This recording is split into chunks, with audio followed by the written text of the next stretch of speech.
दोस्तों बॉलीवुड में ऐसी बहुत सी एक्ट्रेसेस हैं जो फिल्म इंडस्ट्री में आके पहले कुछ साल का काफी स्ट्रगल करती हैं, शॉर्टकट यूज करती हैं और तब भी अगर सक्सेस नहीं मिलती तो अमीर और रईस इंसानों को प्यार में फंसाती हैं और एक झटके में करोड़पति बन जाती हैं। इसके बाद उन्हें ना करियर की चिंता होती है और ना ही फ्यूचर का कोई खौफ। आज जिस एक्ट्रेस के बारे में आपको मैं बताऊंगा वो किसी समय पर बॉलीवुड में स्टार बनने आई थी, लेकिन 4-5 साल धक्के खाने के बाद जब सफलता नहीं मिली तो इन्होंने अमीर इंसान से प्यार किया और फिर शादी करके करोड़ों की मालकिन बन गई। ये एक्ट्रेस कोई और नहीं बल्कि दिव्या खोसला कुमारी है। तो चलिए दोस्तों इनके रोडपति से करोड़पति बनने तक के सफर को जरा करीब से जानते हैं। 27 नवंबर 1981 को दिल्ली में जन्मी दिव्या खोसला ने जानकी देवी मेमोरियल कॉलेज में पढ़ाई की और फिर बैचलर ऑफ कॉमर्स की डिग्री ली। उनकी मां ने उनसे हमेशा पढ़ाई पर ध्यान देने की इच्छा की और मूवीज देखने पर हमेशा रोक लगाई, लेकिन कहते हैं ना लगाम घोड़े पर होती है इंसानों पर नहीं। कुछ प्रिंट एड्स मिलने के बाद दिव्या बॉलीवुड फिल्म इंडस्ट्री में अपना करियर बनाने के लिए मुंबई चली गई। दोस्तों मुंबई जाने के बाद दिव्या को फिल्मों में तो काम नहीं मिला, लेकिन साल 2000 में दिव्या को एक एल्बम सॉन्ग मिला।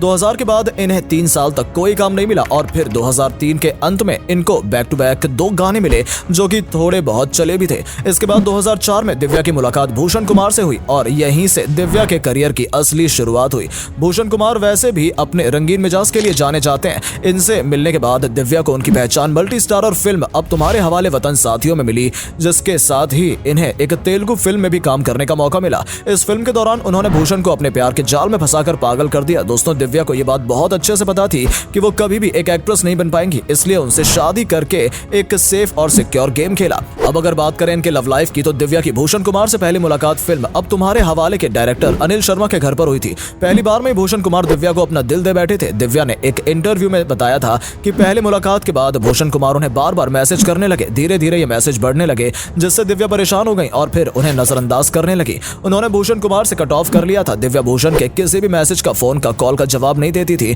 इसके बाद भूषण ने अपनी कजन को दिव्या के पास भेजा। उनके कजन ने दिव्या से कहा कि क्या हुआ, तो भूषण के मैसेजेस का जवाब क्यों नहीं दे रही हो, वो तुम्हें बहुत पसंद करते हैं। दिव्या ने बताया कि वो भूषण को जानती नहीं है, अगर कोई रिलेशन रखना है तो इसके लिए भूषण को उनके पेरेंट्स से बात करनी होगी। फिर भूषण की मां दिव्या से मिलने गई और उन्होंने दिव्या को मनाया। भूषण कुमार ने दिव्या की फैमिली को अपनी बहन की शादी में भी बुलाया था। वहां पर दोनों फैमिलीज की आपस में बात हुई। दिव्या के पेरेंट्स को भूषण काफी पसंद आए। उनकी मां ने बताया कि उन्हें भूषण का नेचर काफी पसंद आया था। इसके बाद दिव्या भी धीरे धीरे भूषण को पसंद करने लगी और फिर 13 फरवरी 2005 को जम्मू के मां वैष्णो देवी मंदिर में दोनों ने शादी की। इसके बाद 2011 में दिव्या ने अपने बेटे रुहान को जन्म दिया। शादी के बाद दिव्या ने एक्टिंग करियर छोड़ दिया और प्रोड्यूसर, सिंगर और डायरेक्टर बन गई। दोस्तों ये अब कुछ तो उन्होंने बताया, लेकिन हुआ सब कुछ इसका उल्टा ही था। शादी के बाद दिव्या एक मशहूर सेलिब्रिटी बन गई क्योंकि अब वो बॉलीवुड की सबसे बड़ी कंपनी के मालिक की वाइफ बन चुकी थी। शादी के बाद साल 2014 में वो कंपनी का काम देखती रही और 2014 में ही उसने यारियां फिल्म में एक डायरेक्टर के रूप में अपना करियर शुरू कर दिया।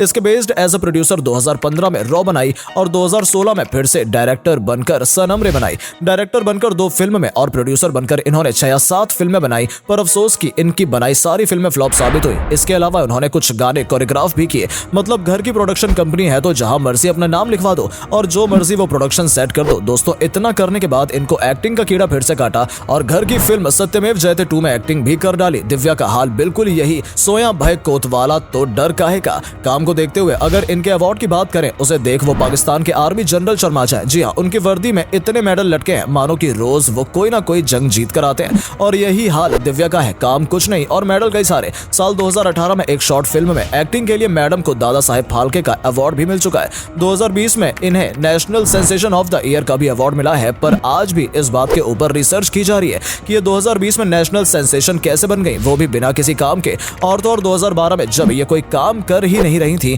तब भी इन्हें स्टाइल दिवा ऑफ द ईयर के लिए दादा साहेब फाल्के का अवार्ड मिला था। दोस्तों दिव्या कई बार पब्लिसिटी के लिए चीप हरकतें करते हुए भी चर्चा में आ चुकी है। साल 2020 में दिव्या ने लैक्मे फैशन वीक के लिए रैंप वॉक किया था और वहां इसे कुछ ऊप्स मोमेंट का सामना भी करना पड़ा था। दरअसल वॉक करते समय इनके लहंगे का साइड बटन खुल गया था और इससे पहले कि लोगों को इनके गुप्त सामग्री के दर्शन हो पाते, इन्होंने लहंगा पकड़ लिया और वापस चली गई।